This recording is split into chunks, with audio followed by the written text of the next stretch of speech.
Shalom, saludos a todos, a los presentes y a los que nos ven, no se conectan distantes.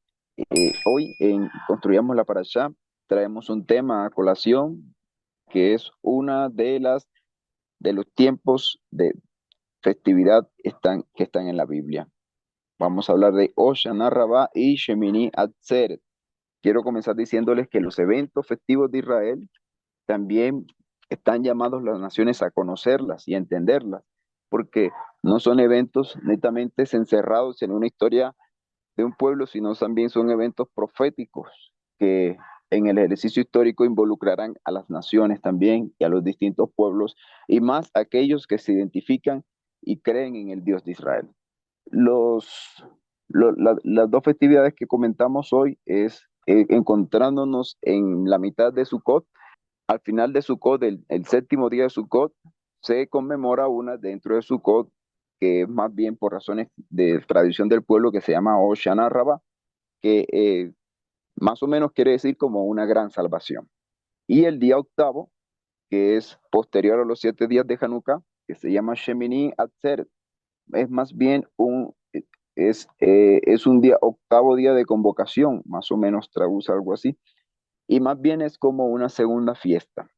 Es más bien como una segunda fiesta. Voy a comentar algunos de los textos bíblicos donde se menciona esto. En Levítico 23, por ejemplo, 23:35, 33, 23, del 33 al 35 y parte del 36, Dios habla de que el séptimo mes, desde el día 15 por 7 días, se celebrará la fiesta de Sucot, de las cabañas. Y luego el verso 36, la segunda parte, dice, y el día octavo habrá una santa convocación con una ofrenda encendida. Entonces, en principio Levítico da a entender que ahí hay dos fiestas. Hay una del día 15, 7 días, y una al octavo día, que es otra.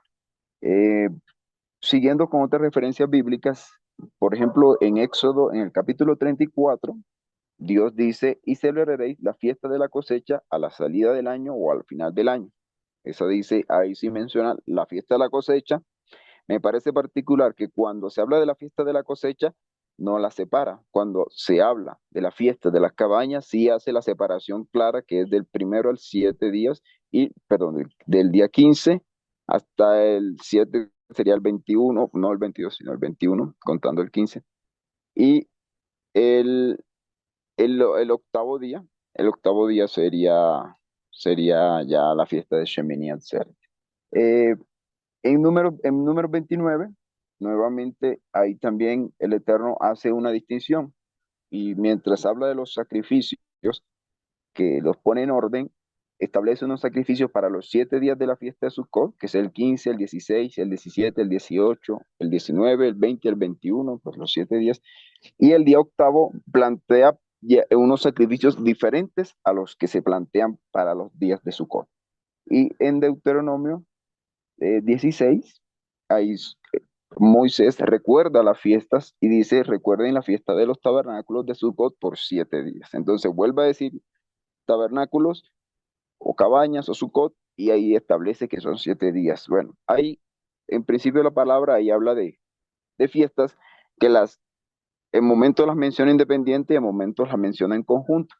En la tradición del pueblo entonces se separaron y es importante darle la separación porque cada evento profético no en vano están ahí las fiestas, sino en vano el Eterno en algún momento definió poner un límite entre la una y la otra. Entonces el pueblo celebraba los 7 días de Sukkot y el último día de Sukkot llegaba a uno de los temas que comentamos que es Hoshana Rabbah, dándole un especial eh, un- dándole una especial celebración al último día de los 7 días. Y además, entonces, se conecta con el siguiente día, que es el día octavo, Shemini Atzeret, siendo otro día más de fiesta. Esta fiesta, pues, marcan el final de la cosecha y el comienzo de la temporada de las lluvias. Y una de las cosas que tradicionalmente se hacía en los primeros 7 días, o en los 7 días de fiesta, era el clamor por el agua. O se oraba también porque el Eterno proveyera esas lluvias. Y había un servicio dentro del templo que no se hacía los demás días del año, que es la libación del agua. Los demás días del año se hacía la libación con vino. En los sacrificios en el altar se hacía libación con vino. Los 7 días de Sukkot se hacía libación con agua. Este era un evento bastante agradable, bastante festivo dentro del pueblo. Y no so- la libación del agua, que también el rito, podríamos profundizar más en ello, eh, tiene unos ingredientes particulares también más allá de que se clama por las lluvias, por la provisión, de que el Eterno traiga la provisión de agua que permitirá los frutos o las cosechas del nuevo año, de los nuevos tiempos. Quiero comentar algunas cosas que se hacían también para estas fiestas. Eh, Había un rito que se hacía en el amanecer particularmente, y por ejemplo, entre el sexto y el séptimo día de la fiesta se amanecía, se iba es decir, las personas que van toda la noche despiertas. Hoy se hace en algunas comunidades así que se quedan toda la noche despiertas leyendo el libro de Deuteronomio. Pero particularmente los sacerdotes en el pueblo para la época del segundo templo se implementó un servicio como hacer contraposición a los ritos paganos, y era que hacían un rito justo después de que el gallo cantaba, que era que eh, salían por la puerta, o sea, las escaleras del templo que daban hacia el atrio de las mujeres, que quedan hacia el oriente, y como el sol salía por la mañana, ellos le daban la espalda al sol y miraban hacia el templo, y ahí pues eso evoca, pues incluían sonido de shofar, incluían oraciones, pero esto también lo hacían por marcar una distinción en que ellos no, o contrario a lo que en algún momento el pueblo hizo o los pueblos paganos hacen, ellos no prestaban un servicio al dios sol, sino que por el contrario, sí le daban la espalda en ese momento al sol y miraban hacia el templo del dios viviente. Bueno, y solo un punto más, que en Ezequiel 42, cuando también hace referencia a la fiesta, Ezequiel en el capítulo 42, verso 25, solo menciona la fiesta de 7 días. No mencionó ya más, no mencionó Shemini, el día octavo. El día octavo, pues, tiene sus particularidades proféticas, porque siempre se puede conectar con el día posterior al tiempo de 7 días. Y pensando en los 7 días de la creación también. Entonces es un día como evocando con lo sobrenatural. Pero quisiera conectar un poco con el agua que, por la cual se pedía aquí, el agua de la que se hacía libación. Me parece que el agua está muy conectada con el papel del Mesías. El agua es un ingrediente que está desde el principio de la creación y aparece también al final en Apocalipsis. Y también he notado algo particular, que en el libro de Juan, el Mesías, Yeshua, sus eventos, sus milagros y también sus manifestaciones estuvieron muy asociadas al agua, estuvieron muy asociadas al agua. Y es interesante, y los invito a mis hermanos presentes y a los que escuchan, que pueden también analizar el libro de Juan conectando al Mesías y sus eventos con el agua. Él empieza a hacer su primer milagro, convertir el agua en vino, y empieza a tener interacciones con distintas personas del pueblo rodeados por el agua o con el argumento del agua, moviéndose mucho. Y al final, en sus últimos instantes, cuando lo asesinan, dicen que atravesaron su costado y salió sangre y agua. Entonces, es interesante cómo él va alineado con esa agua. Y él también explica que el que beba del agua que él trae no tendrá sed jamás. Entonces, eh, es una invitación que hago a mirarlo conectado con el agua. Y otra conexión que encuentro en el libro de Juan con el Mesías es sus eventos, sus profecías, o sea, sus, sus salidas en público conectadas con las fiestas de Israel. Porque particularmente el libro de Juan hace mucho hincapié en las fiestas. Dice, y era la fiesta de Sukkot, estaba en la fiesta de los judíos o estaba en una determinada fiesta e hizo esto. Bueno, quiero entonces traer una escena que está en el libro de Juan y está en el capítulo 5. Y dice, perdón, leo el primer verso del capítulo 5 que dice, después de estas cosas de estas cosas, había una fiesta de los judíos y subió Yeshua a Jerusalén. No dice exactamente qué fiesta era. Em, no dice si era esta, no dice si era la fiesta de Pentecostés o de Shavuot. Hay algunos que dicen que era la de Shavuot, que es la de Pentecostés, y hay otros que también dicen que era esta, la de la cosecha, la de las cabañas. Entonces, me pareció particular, bueno, que hay visiones diferentes, pero de momento quedemos en que había una fiesta. Voy al verso 2, y hay en Jerusalén, cerca de la puerta de las ovejas, un estanque llamado en hebreo Bethesda, el cual tiene 5 pórticos. Bueno, este estanque, la arqueología sugiere que este estanque está ubicado hacia el norte de la ciudad de Jerusalén, y que en el resto de la escena del evento que aquí quería mostrarles es que había un paralítico en ese estanque y que dice que él esperaba ser sanado por un movimiento que pasaba en esas aguas. Y dice él, dice el texto, perdón, porque un ángel, un enviado, descendía de tiempo en tiempo al estanque y agitaba el agua, y el que primero descendía al estanque después del movimiento del agua quedaba sano de cualquier enfermedad que tuviese. Eh, Busqué la palabra griega, pues que aquí conectan con tiempo en tiempo, y en griego, pues encontré 2 palabras posibles para tiempo: cronos, y hay otra que es kairos. La palabra que está aquí no es cronos, que es una muy utilizada para tiempo, sino kairos. Y kairos es tiempo, pero también es como eventos, ocasiones. Cronos se utiliza en tiempos de distintos usos, pero cuando se utiliza kairos es más para una ocasión, un tiempo. Y para entrar, dije yo, si conectamos esto con el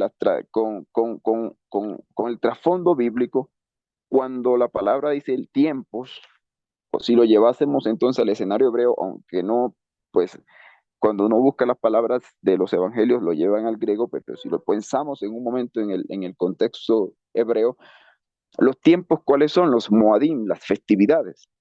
Uno podría también traducir este texto diciendo: un ángel, un enviado llegaba a ese estanque de fiesta en fiesta, de evento a evento bíblico en evento bíblico, y ahí había sanidad.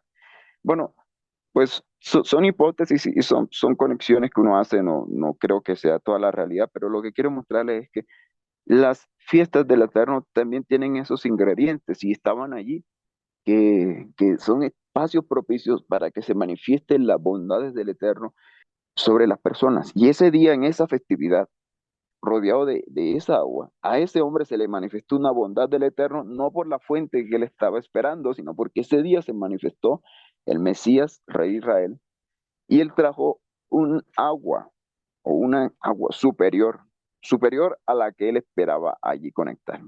Algunos dicen que ese texto pues tiene añadiduras, el tema del ángel, y en ese estanque de Bethesda han encontrado arqueológicamente como cosas de un culto pagano.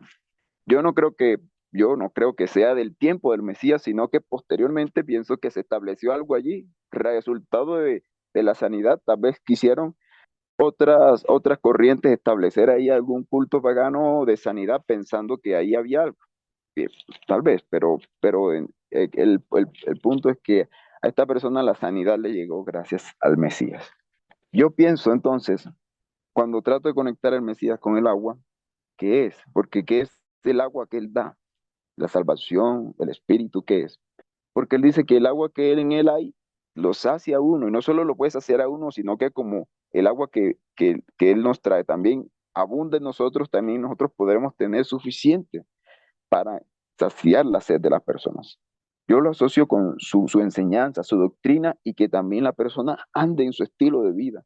De esa forma, esa persona, si anda en su estilo de vida, en su mandamiento, en su palabra, en su amor, también podrá ser un dador de esa riqueza, y que las personas allí tengan reposo.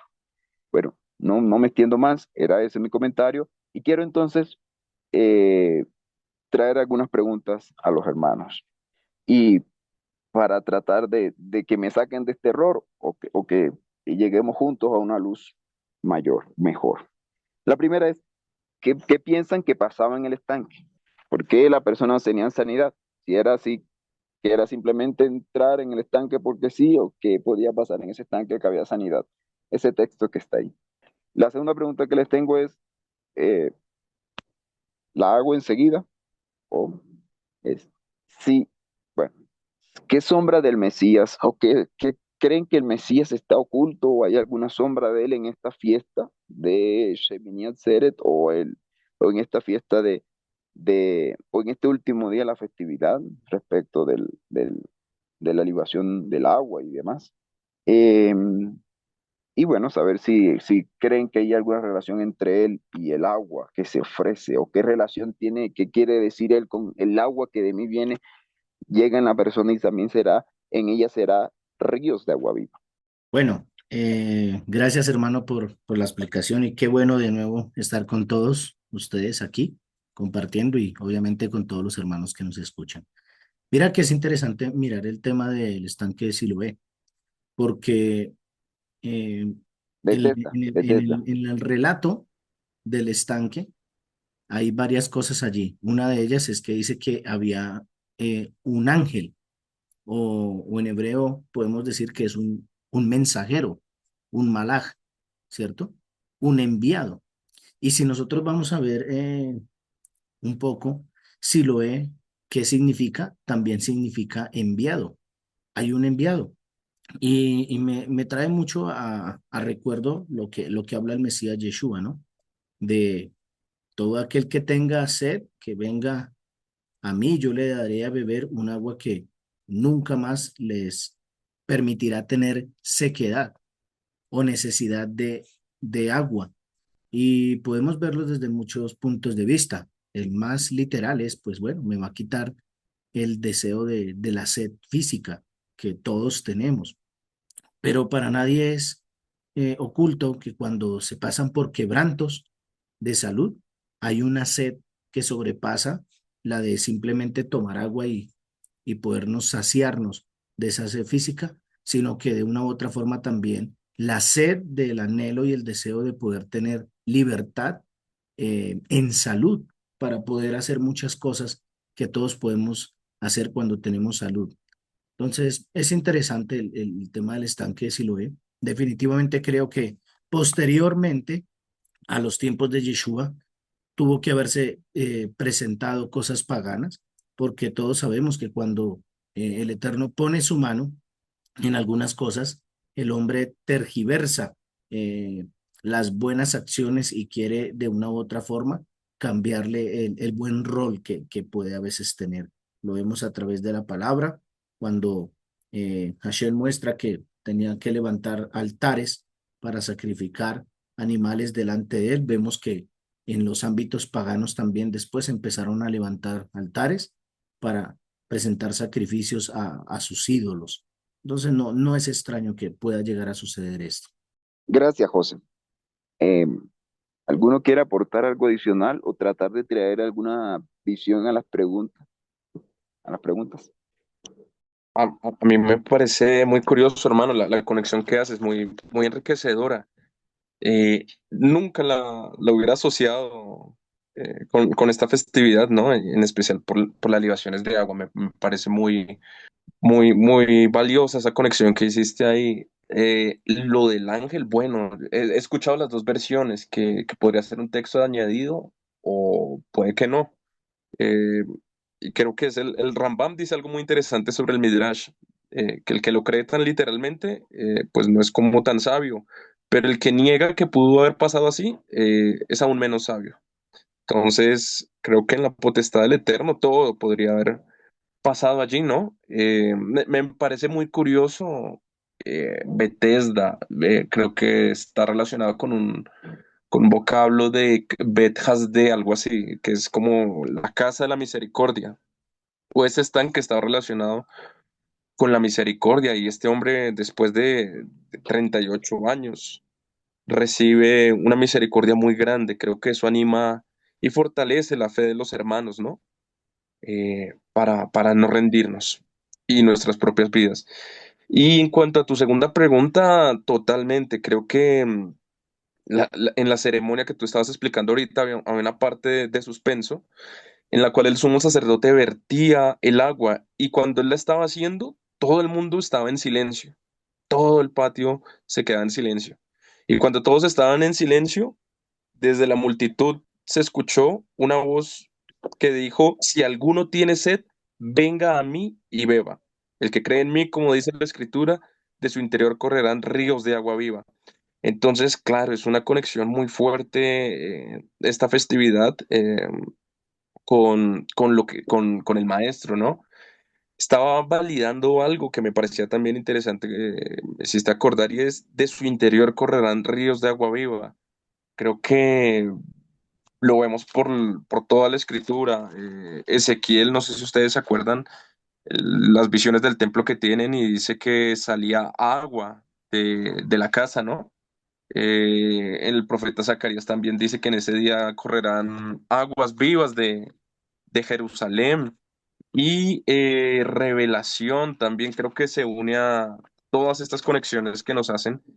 Y hay uno que me parece también muy, muy curioso y es, eh, después de esto me mostró un río limpio de agua viva, resplandeciente como el cristal, que salía del trono de Dios y del Cordero. O sea, está mostrando que del lugar de la presencia del Dios vivo sale agua viva. Y eso justamente es lo que nuestro maestro está diciendo a los que creemos en Él. Entonces creo que esta fiesta es una bendición efectivamente material o, sí, o física en realidad para la lluvia terrenal, pero también si la podemos conectar con el propósito, como tú decías, cada tiempo trae una revelación del Mesías. Creo que esto también habla de eso que necesitamos para mantenernos con vida, lo que hay dentro del Eterno y que Él permite que fluya de su interior y es lo que necesitamos recibir en este tiempo también.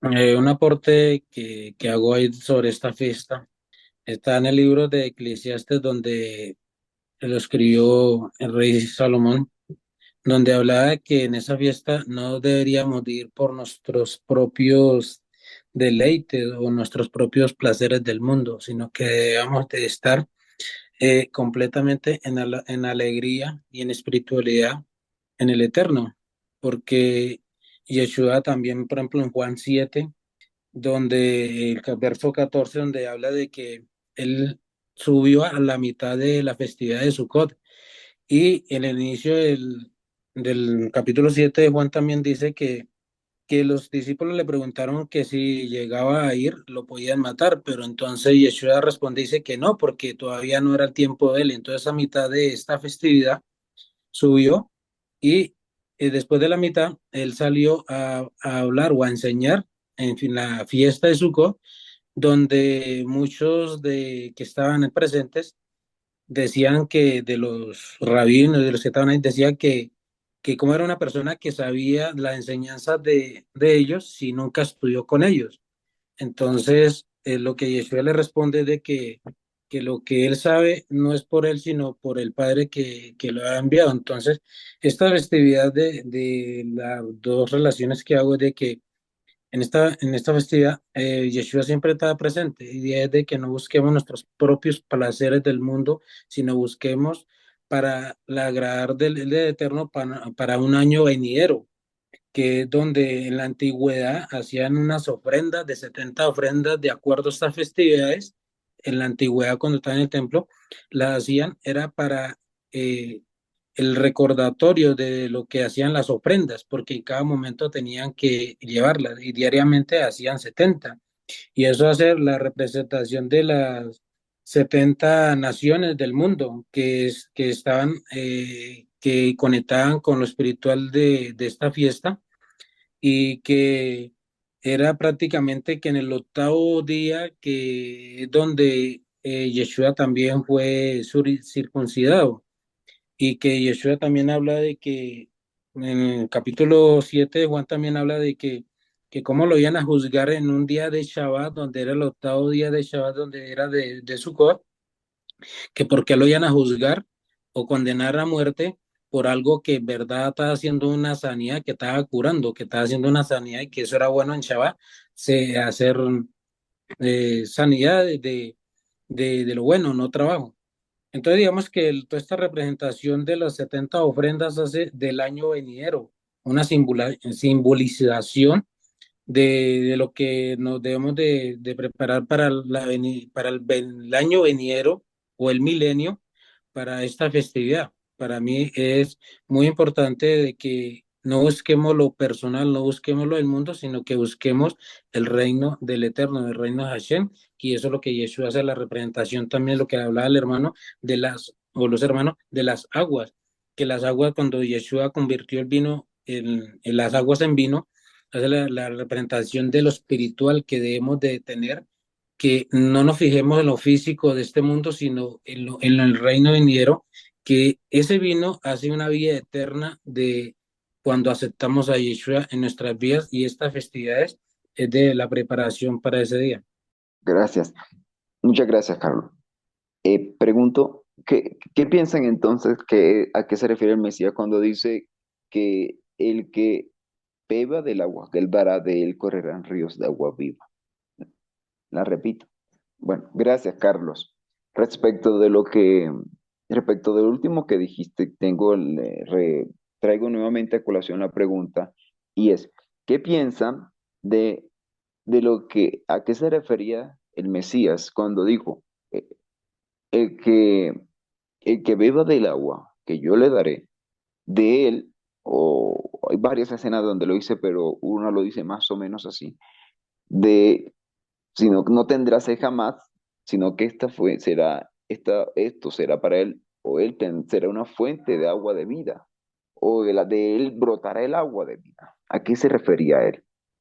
Para mí se refiere que cuando él dice que cuando nos acerquemos a él y que lo aceptemos como en su enseñanza, porque de qué nos sirve buscar a Yeshua, buscar al Eterno, si realmente nuestro corazón, en nuestra alma no está preparada en lo espiritual para recibirlo, o decimos, sí, yo amo al Eterno, amo a Yeshua, amo las fiestas, amo Sukkot, amo todas las fiestas del Creador, pero resulta que un pasaje que me quedó rompiendo el corazón de Eclesiastes es ¿de qué nos sirve y si estamos buscando las cosas del mundo? Entonces, digamos que cuando Yeshua dice que lo busquemos y que le pidamos y que Él nos da el agua viva, es de nuestra salvación, para mí, la salvación eterna en Yeshua, en lo espiritual, que nunca vamos a tener sed ni nunca vamos a tener agua, porque eso es como en el desierto en aquel tiempo cuando el pueblo andó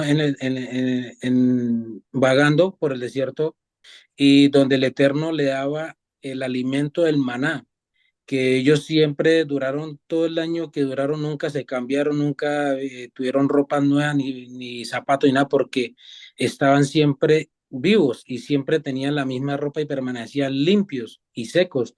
Entonces digamos que cuando Yeshua nos hace referencia desde que si lo aceptamos y aceptamos nuestra obediencia en lo espiritual, buscando el reino con Él ante el Padre, nunca vamos a tener dificultades, nunca vamos a tener problemas, porque todo lo que sucede en este mundo es pasajero. Y que en el reino de lo espiritual, enfocándonos en la agua que nos da, porque el vino, cuando el agua, él surgió el agua y la colocó en vino, hace la representación de la vida eterna, que si lo aceptamos y estamos con Yeshua, no vamos a sufrir ni sed, ni vamos a tener hambre, ni ninguna dificultad, porque estamos en con Él en el reino venidero, o en el nuevo milenio, cuando venga Yeshua. Entonces, para mí, ¿no? Que esa es la representación. Gracias. Gracias, mi hermano. Mira que creo que el maestro nos da una pista, o Juan en realidad nos da una pista.